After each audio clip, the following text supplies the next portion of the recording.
그동안 수없이 많은 기업체의 대표님들과 함께 미국 시장 수출을 이루면서 느꼈던 수출을 잘 하시는 대표님들만의 특징이 있는데요. 오늘은 수출 대박 CEO들의 특징을 벤치마크를 통해서 배워보는 시간을 가져보도록 하겠습니다. 첫 번째, 호텔 선정부터 다르다. 온라인 여행사인 트립닷컴에 의하면요, 일반적으로 한국인들이 호텔 선정에 있어서 가장 중요하게 생각하는 요소는요, 첫 번째 위치, 두 번째 요금, 세 번째 시설, 네 번째 서비스인데요. 그렇지만 수출을 많이 하고 성공하신 대표님들께서 가장 중요하게 생각하는 것이 무엇인지 아세요? 제 경험상으로는 놀랍게도 첫 번째는 피트니스 센터, 두 번째는 사무 공간, 세 번째는 편안한 휴식이었습니다. 운동은 근력 운동뿐만 아니라 뇌를 자극시키기 때문에 뇌의 기능 향상을 시켜준다고 하지요. 그래서인지 대부분의 성공한 CEO분들께서는 출장 중에 시차도 다르고 빡빡한 일정 중에서도 아침 일찍 일어나서 아침 시간에 운동을 하고 이를 통해서 업무를 잘 할 수 있도록 베스트 컨디션을 만들어가고 노력하였습니다. 그리고 언제든지 업무 처리할 수 있도록 인터넷 와이파이 그리고 간단한 사무 공간이 있는 호텔을 선호하였고요. 편안한 휴식을 위해서 베개를 들고 다니는 CEO도 있었습니다. 이렇게 수출을 많이 하는 CEO들은요, 호텔이 단순히 취침을 위한 장소가 아니라 편하게 휴식을 취하는 장소이고 안정적으로 업무를 취하는 장소이고 내일 일정을 위해서 충분히 휴식을 취하는 장소이기도 합니다. 또한 운동을 통해 건강뿐만 아니라 베스트 컨디션을 유지하는 장소이기도 합니다. 이렇게 외적인 조건보다는 본인의 컨디션을 통해 비용보다는 최상의 상태의 결과를 낼 수 있도록 여러분들도 비즈니스 출장 시 수출 많이 하는 CEO들의 습관 잘 참고하시고 활용하시길 바라겠습니다. 두 번째, 아무리 작은 약속이라도 꼭 지킨다. 약속은 신뢰. 미국인들이 가장 존경하는 기업가인 앤드류 카네기는요, 아무리 보잘것없는 약속이라도 상대방이 감동할 정도로 정확히 지켜야 한다. 신용과 체면 못지않게 약속은 중요하다라는 명언을 남겼습니다. 제가 경험했던 수출 성략을 많이 이뤄냈던 CEO들은요, 아무리 작은 약속이라도 꼭 지켰습니다. 기본적으로 사람과 사람의 믿음, 파트너와의 믿음을 통해서 수출 성략이 이루어지고 이러한 일들은 아주 작은 사소한 약속을 지키는 데서 시작이 됩니다. 또한 약속에 있어서도 기본적인 생각은 나의 시간도 중요하지만 고객의 시간도 중요하다는 것이 기본적인 생각입니다. 호강 효과, 헤일로 이펙트라고 하죠. 약속을 잘 지키는 사람들은요, 계속해서 잘 지키고, 약속을 지키지 않는 사람은요, 약속을 어기기에 오다를 주더라도 리타임을 지키지 못하는 것으로 판단할 것이고, 약속을 잘 지키는 사람은요, 무엇을 하더라도 약속을 잘 지킬 것이라고 생각합니다. 수출에 있어서도 언어, 인종, 문화는 다르지만 모든 사람들이 느끼는 감정은 똑같은 것 같습니다. 성공한 CEO들이 신뢰를 자기 목숨과 같이 여기는 것, 아무리 작은 약속이라도 꼭 지키는 것은 멀리 있지 않는 것 같습니다. 저와 오랫동안 파트너로서 업무를 진행하고 있는, 현재 수출을 크게 하고 있는 A사의 대표님의 경우도요, 고객사의 요청이 있거나 혹은 품질 이슈가 발생하면 대표님께서 불같은 성격으로 루트 커즈, 즉 원인 규명을 하고요, 오히려 한국과 미국과의 거리를 인한 시차가 다르다는 것을 활용해서 미국 바이어들이 아침에 출근했을 때 받아볼 수 있도록 솔루션을 제공하였습니다. 이를 통해서 바이어들과의 신뢰뿐만 아니라 미국 현지 업체보다 더 빠른 대응으로 수출 물량을 늘려갈 수 있었습니다. 보통 사람들은 눈앞에 기회가 있어도 생각만 하고요, 망설이다 타이밍을 놓치기 일쑤이지만 이처럼 성공한 CEO, 수출을 많이 하는 CEO들은 급한 성격으로 업무를 처리하였고요, 절대 오늘 해야 할 일들을 내일로 미루는 법이 없었습니다. 여러분들도 그동안 생각했던 아이디어나 계획이 있다면요, 더 이상 망설이지 마시고요, 지금 당장 실천해 보시길 바라겠습니다.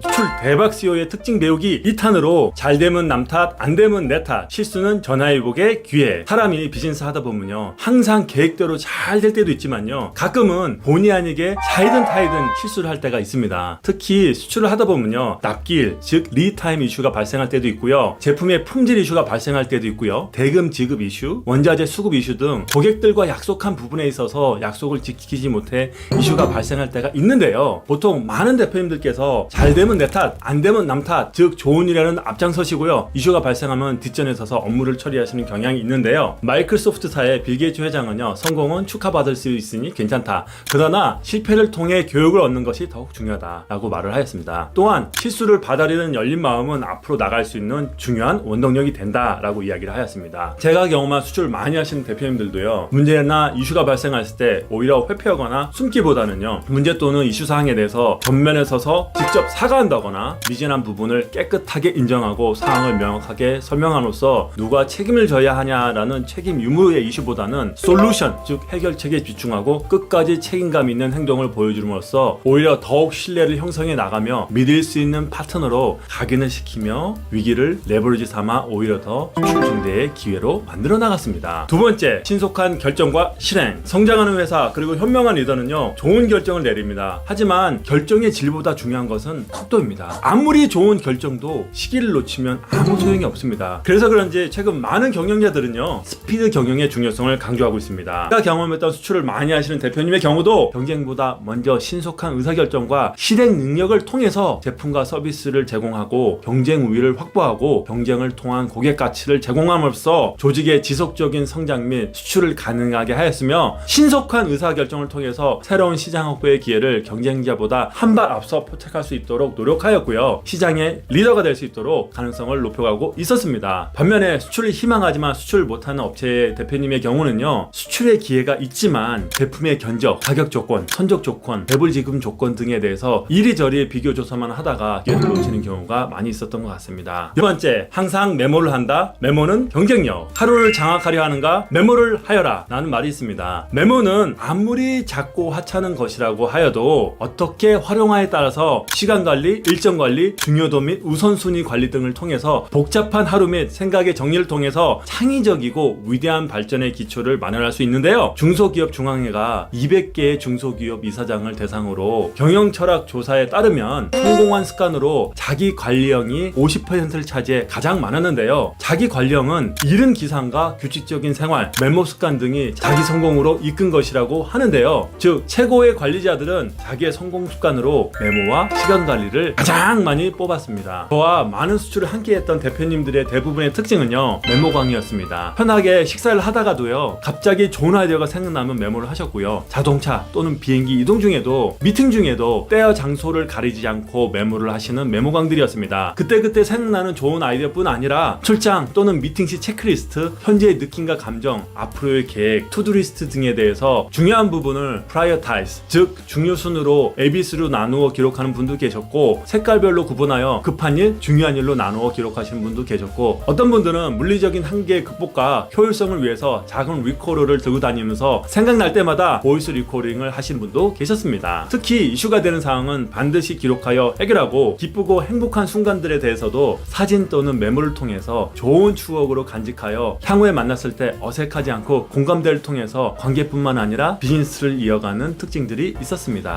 수출 대박 CEO의 특징을 배울 수 있는 세 번째 시간입니다. 그동안 제가 다른 글로벌 CEO 및 수출업체 대표님들의 성공 사례에 대해서 말씀드렸는데요. 오늘은 저의 이야기로 그동안 제가 단기간 내에 수출을 많이 할 수 있었던 비법 중 가장 강조하고 싶은 한 가지에 대해서 소개시켜드리도록 하겠습니다. 저에게 많은 대표님들께서 바이오와 유쾌하게 잘 협의를 하였는데 연락이 안 됩니다 라고 도와달라고 부탁을 많이 하시는데요. 그럴 때마다 제가 대표님들께 한결같이 드리는 질문은요, 왜 연락이 안 될까요? 라는 질문을 드립니다. 여러분들은 왜 같은 사람인데 어떤 사람은 지속적으로 수출을 늘려나가고 어떤 분들은 한없이 수출이 어렵다고 생각할까요? 제가 생각하는 수출에 대한 해답은 항상 고객, 즉 바이어에게 답이 있다 라고 생각합니다. 바이어가 왜 한국 제품을 구매를 하는지, 혹은 바이어가 제품을 리소싱 하려 한다면 왜 리소싱을 하려 하는지, 기존 서플라이어와 무엇이 이슈가 있고 문제가 있는지를 파악해서 고객이 진정으로 원하는 간지러운 부분을 콕 집어주는 것, 즉 What I want가 아닌 What buyers want를 신청하신다면요, 수출을 많이 하실 수 있습니다. 일전에 저는 미국 바이어와 첫 만남에 있어서 회사 소개도 제대로 하지 않고 수출 성략을 이뤄낸 경험이 있는데요. 제가 남들이 모르는 비결이나 또는 거창하게 능력이 뛰어나서 그런 것은 아니고요. 단지 한 가지, 고객이, 즉 바이어가 정확히 무엇을 원하는지 집중하였습니다. 저는 바이어를 만나기 전 우리가 당신과 비즈니스 하기 위해서 무엇이 필요하냐, 현재 가장 이슈가 되는 것이 무엇이냐 라는 질문을 하였고, 바이어의 대답은 미국 업체가 똑같이 하면 된다. 즉 PO 발행 후 3일 이내에 딜리버리를 해줄 수 있는 로컬 웨어하우스 지원이 필요하고, 이슈가 발생했을 때 24hours, 24시간 이내에 가능한 로컬 서포트가 필요하다고 답변을 하였습니다. 이에 저는 해당 지역에 로컬 웨어하우스를 지원해줄 수 있는 물류업체를 물색하여 미팅에 대동하였고요. 로컬 서포트가 가능한 직원을 대동하여 미팅을 하였습니다. 이렇게 바이어 요청 사항에 대해서 신속하게 해결하니 오히려 바이어가 빠른 액션과 추진력에 놀라며 수출 성략을 이룰 수 있었습니다. 또한 유명한 미국 자동차 OEM 바이어와 있었던 사례인데요. 미팅 전 바이어에게 왜 서플라이어를 바꾸려 하냐라는 질문을 하였고 답변은 코스트 리덕션, 즉 원가 절감과 BMI 시스템이라고 답변을 하였습니다. 이에 바이어 미팅 시 저의 PPT의 제목은 원가 절감 및 BMI 시스템, 즉 현지 창고 지원이었습니다. 원가 부분에 대해서 면밀하게 분석하여 우리가 거래를 한다면 원가 절감이 얼만큼 할 수 있는지를 구체적으로 숫자로 제시하였고, 두 번째로 공급자 재고 관련 시스템, 즉 BMI 시스템 관련하여서는 현지 창고 운영 방안에 대해서 구체적인 계획을 제공하였습니다. 그리고 왜 당신은 우리와 비즈니스를 해야 하는지 분명한 이슈를 제시해주면서 수출 성략을 달성할 수 있었습니다. 여러분들도 수출 성략이라는 거 너무 어렵게 생각하지 마시고요. 바이어가 무엇을 원하는지 그것에 대해서 질문을 하고, 이를 통해서 바이어가 진정 원하는 것이 무엇인지 파악을 하고 그에 대한 해결책을 제공해주면 수출을 꼭 하실 수 있습니다. 많은 분들은 미국 수출의 어려운 부분에 대해서 이야기를 합니다. 영어를 못해서, 수출 경험이 없어서, 중국 및 아시아 업체들과 단가 경쟁이 치열해서 등등 수많은 수출이 되지 않는 이유에 대해서 고민하고 계시고요. 어떤 분들은 한국은 더 이상 경쟁력이 없어서 수출이 어렵다고 말씀하시는 분도 계신데요. 이런 분들은 아무리 미팅을 오래 하고 바이어와 여러 번 만나도 정확히 고객, 즉 바이어가 원하는 답이 아닌 만큼 시간 낭비, 열정 낭비일 것 같습니다. You can do it. Have a great day.